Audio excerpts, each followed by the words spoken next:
Finally আমিও সেই ক্যারাভির face wash নিয়ে হাজির হয়ে গেলাম। সরি, সেরাভি। ভুল করেছিলাম। ভাগ্যিস ভুল করেছিলাম, তাছাড়া তো এটা এত সেলই করতে পারতাম না। আর এটা আমি জানতেও পারতাম না যে এটা ওয়ার্ল্ড ওয়াইড এত ফেমাস একটা ব্র্যান্ড। সো যারা সেরাভির ফেস ওয়াশটা ব্যবহার করে তারা জানে। তো ভাগ্যিস ভুল করেছিলাম। আর আমাকে নিয়ে ভিডিও করলেই তো হাজার হাজার ভিউ পান, হাজার হাজার লাইক কমেন্ট পান।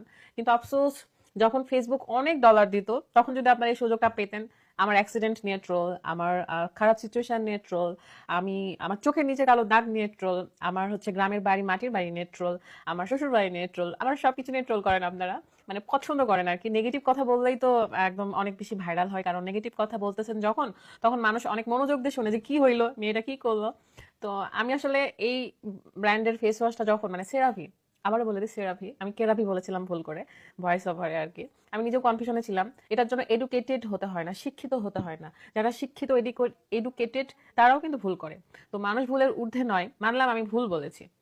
আমি ব্র্যান্ড প্রমোটার হয়েও ভুল বলেছি। কেন ব্র্যান্ড প্রমোটার হলে কি ভুল বলা যাবে না? আমি কি তখন ফেরেস্তা হয়ে যাব যে আমার ভুল বলা যাবে না?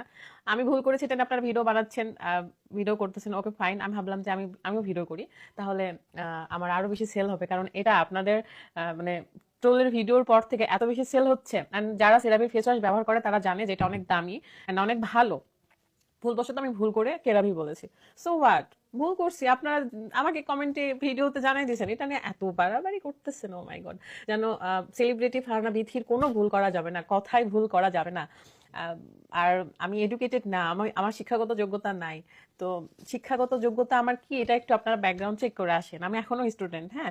আমার এখনো হচ্ছে পড়াশোনা কমপ্লিট হয় নাই। আমি খুব একটা বড় নই, বাট আমাকে ফেস ক্যামেরাতে দেখতে হয়তো বা এরকম মনে হয়, যেহেতু আমার একটা সংসার আছে। তো মেয়েদের যখন বিয়ে হয়, বিয়ের পর থেকে মেয়েরা তখন থেকে বড় হয়ে যায় আর কি।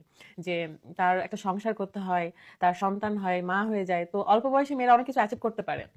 আলহামদুলিল্লাহ সবকিছুর জন্য আমি নিজেও মা হয়েছি, সংসার করেছি।